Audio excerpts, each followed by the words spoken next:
Though he had a terrific All-American high school and All-SEC college football career and was a key part of a Super Bowl championship team, it is his work after his playing career that may better define his life. Gene Edwards profiles Tyrone Keys, who is still giving 100% for a new set of teammates every day. Never could have made it without you. Tyrone Keys has helped send more than 1,000 kids to college as founder and executive director of All Sports Community Service in Tampa, a scholarship and mentoring nonprofit organization. Though the stakes are radically different from his playing days, every day is still game day for Tyrone Keys. I get up every morning. I pretend that I got a game. I pretend do the same thing that we did when Mike Dicker called us up right before each game. We got together and said the Lord's Prayer. I do that, and I head out to the schools. Dad worked for FHA, and though Mom taught at Murrah, Keys became an All-American lineman at arch-rival Callaway. The Chargers winning 22 straight home games and a Big 8 title with one of JPS's earliest integrated championship teams. Tyrone still credits Chargers assistant Odell Jenkins as one of his earliest mentors. The Bear called him at home. Notre Dame, too. But Keys wanted to be part of something bigger in Starkville. I'll never forget on recruitment day, Johnny Cooks called me, Glenn Collins, we decided that we were going to go to Mississippi State together. We talked to Willie Jackson, and all of us got on the phone talking to one another. Marty McDowell called, and we were saying we're going to go up there and we're going to do something special. The telephone group hug finally paid off in the team's Sun Bowl season of 1980. I'm Pat Summerall, and this, of course, is Tom Brookshire. We're at the Sun Bowl, an event that we perhaps love to cover more than any other. What a day this is, even for El Paso. This is outstanding. It's about 70 degrees, a slight breeze, and both clubs are really queued up and teed up, ready to go. And it's a good one. Tyrone Keys, he's the big fella. Fakes. Ball is knocked loose. Mississippi State comes up with it. Tyrone Keys. I don't know what to tell you about that. Quinn fakes. Keys puts the pressure on, and Tyrone Keys has the sack of Jeff Quinn.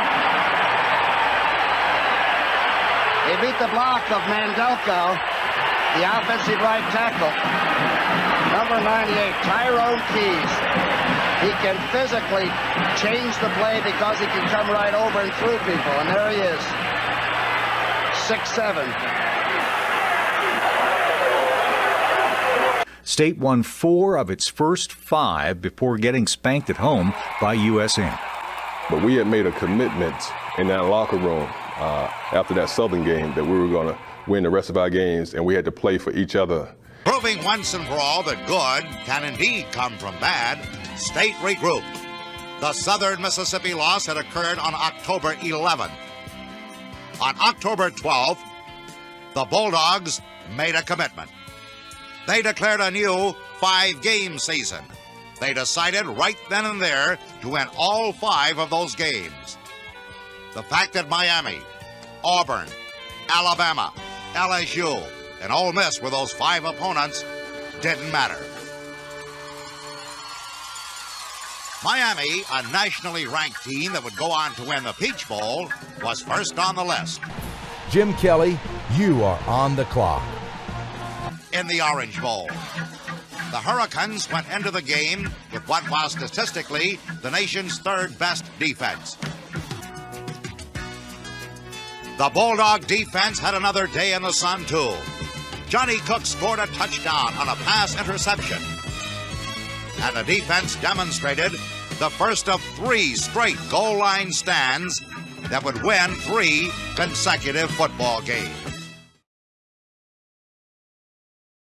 Mississippi State fired the shot heard around the football world.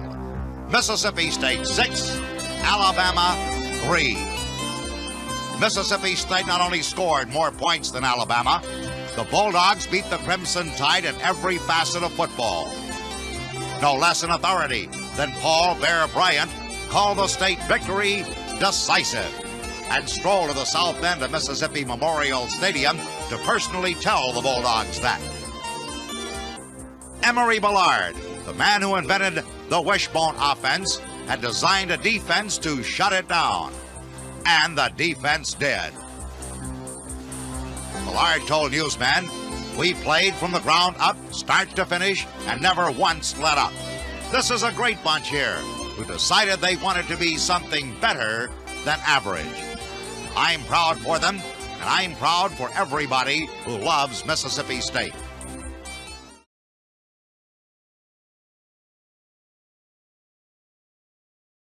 Record at State with 10 sacks in 1980, 26 for his career.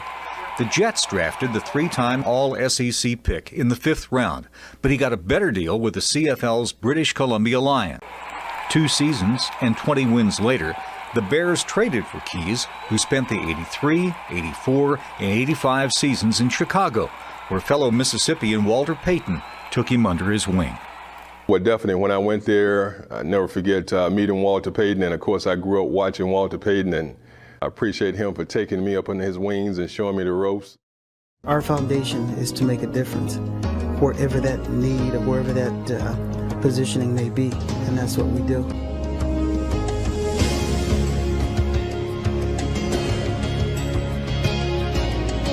Walter's dedication to helping kids is evident even when it comes to the simplest of tasks. I'd like to get into a situation when you sign autographs that you interact with that person somehow. Or you ask him questions about where he's from, what he's doing. Walter, how are you? Nice to meet you, man. Pleasure's all mine. Who's that? That's my son, Simon. Hi, Simon. How are you? Yeah.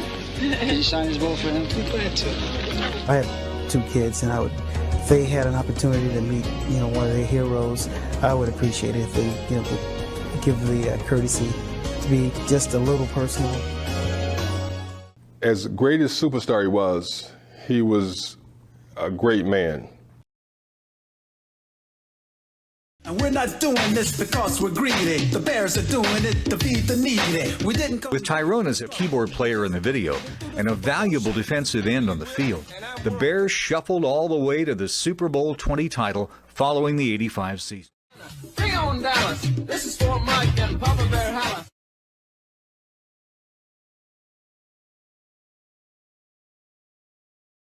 The temperature, winds gusting up to 35 miles an hour.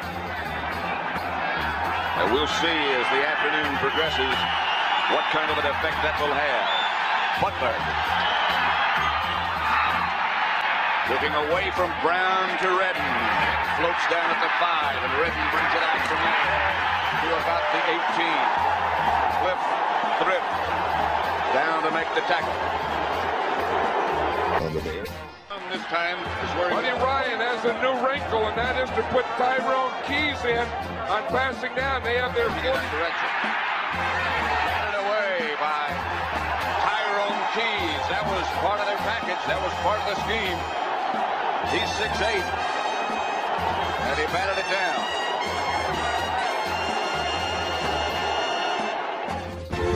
Ahead 17-0. The stage was set for one final magic moment. And now the winner that everybody talked about. I wonder if they finally arrived. Maybe they're cheering for the snow. The best thing about that day was the last fumble. 3rd down, 11 yards to go for Dieter Brock and company. Brock back to pass, the rush on. And hammered down. Look at the ball. Picked up by Wilbur Marshall. Marshall running across the goal. 30, 20. There's all the way. 5, touchdown. A goal. Oh, man. What a way to end. Oh. Wilbur Marshall has scored for the Chicago Bears. Because today they became the first playoff team in history to record back-to-back shutouts. First it was the Giants, and now it's the Rams. I can still see it in slow motion when Wilbur Marshall picks up the ball. The Fridge is leading him down the field, and we all are just running with him. Fridge ain't losing no ground now. He's right with him. You can't write a script for this, just the way it all ended. Not to get theatrical, but I mean, how better can you write a script here for crying out loud? And the snow starts coming down, and the fans went absolutely crazy.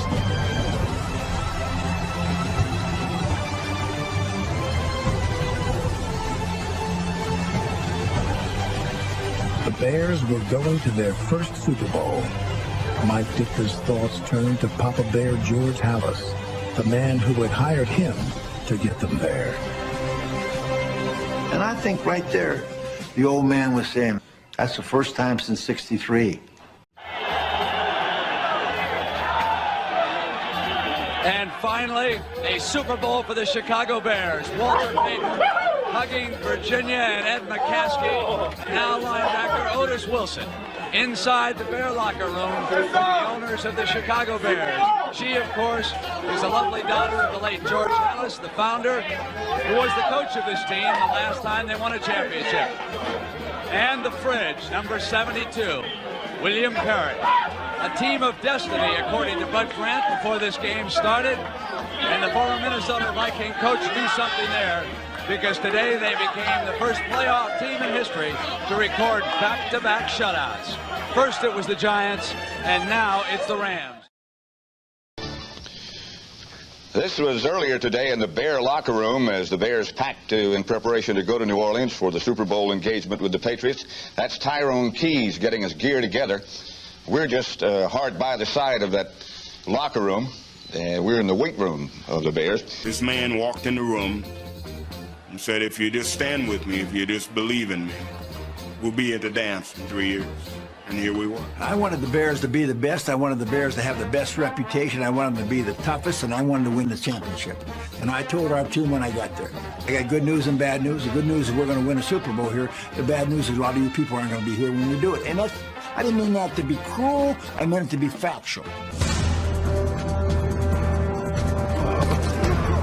One of the most dominant defenses ever saved its best for last.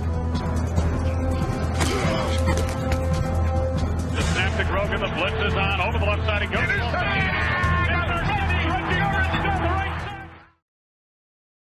We just took it at them, and we played Bear football today. You know, they tried to come out and do some things and intimidate us, but I think they learned that nobody intimidates the Chicago Bears. You talk about the spread, but you beat it by 3 times at least with the 46-10 victory.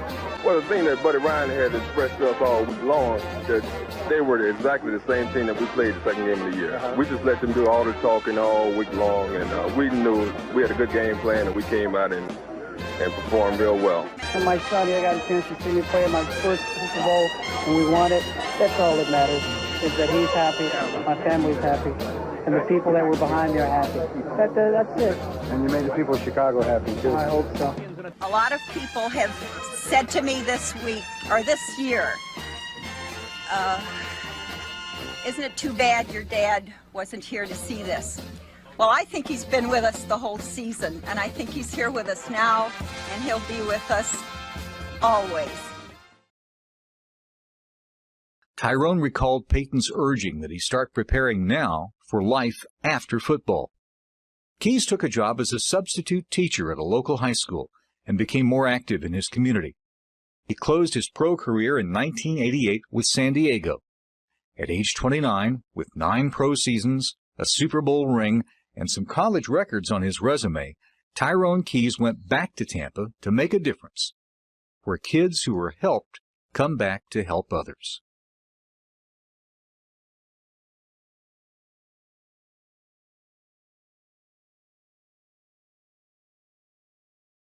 In the me-first world of professional sports, most players won't extend a hand to help up a teammate, much less go out of their way for someone they don't know. Well, here's another feel-good story about a former NFL lineman, Tyrone Keys, who knows all about that life. But unlike many of his teammates, he knew that wasn't the way to go. Ever since he hung up his cleats, he's been doing all he can to give back to those who need it most. In 1993, while subbing at Lato High School, he was asked to mentor football standout Albert Perry. The experience would prove to be life-changing. So many of these kids are faced with these challenges of growing up in environments where they have this dream, but there's nobody living close by them who can help them achieve that dream. That's when I really became motivated. That's when that extra spark, like in the fourth quarter, when you're down by 7 points and somebody need to make a play. I remember us in the huddle. We started to panic a little bit because if you remember, they hadn't even been across the 50-yard line the whole game. So Billy Jack and Tyrone was kind of like the senior leader of the defense that year, Larry Friday. So guys in the huddle start like, come on, man, we can't let it get away, we can't let it get away. So, we 30 seconds, 30 seconds. And so they were rushing to the line because we was kind of disorganized. And I remember getting up and Tyrone told me, we're going to make a big play, With Keys playing a key role on the game's key play. When I saw Jacobs run my way, I was thinking, he's not coming this way again. Let's take a look at our All-State Good Hands flashback. The last time Alabama lost in the regular season as number one was all the way back in 1980. Tied 3-3 late in the fourth quarter. Dana Moore's 22-yard field goal put the Bulldogs up by 3. Alabama marched down to the 2-yard line, but Tyrone Keys hit quarterback Don Jacobs. It forced the fumble. Mississippi recovered and ended Alabama's 28-game win streak in their hopes of an unprecedented third straight national championship. It's an organization that helps students get involved in their community, mentors them through high school, and helps them take the necessary steps to get into college. One of my ultimate goals was to show people that you can parlay the game from the playing field to the game of life. Since he opened the doors in 1993, they've processed over $20 million in scholarships and helped hundreds of students. The hidden secret to the program: before you graduate, you have to reach back and help someone else. I had a young man who graduated from Air Force Academy, and he called me and said, Mr. Keys, I'm going to do what was done for me. I'm going to give a scholarship back at my high school. I was just overwhelmed that he and his brother, Gilbert Perez and Sergio Perez, had come back, and now they're giving back, and these kids are just out of college. Our final Presidential Volunteer Service Award is the Lifetime Award, which is being presented to Lieutenant Colonel Gilberto Perez. At this time, we ask Lieutenant Colonel Perez to join our leadership on stage.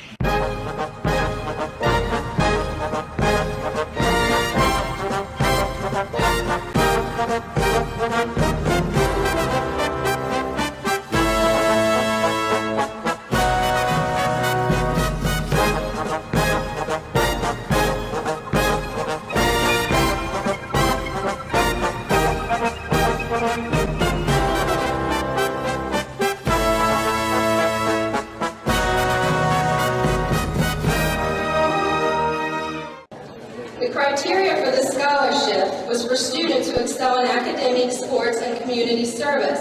The students also had requested that our students have the same values that they value. One of those being the United States Air Force Academy value, which is integrity first, service before self, excellence in all we do, and then their mother's thing: life is a balance. One you must strive to be the best you can be, while balancing academics, athletics, spirituality, and extracurricular activities. And I know they had a very hard time making a decision on this. And the two students they chose are Mr. Brian Benson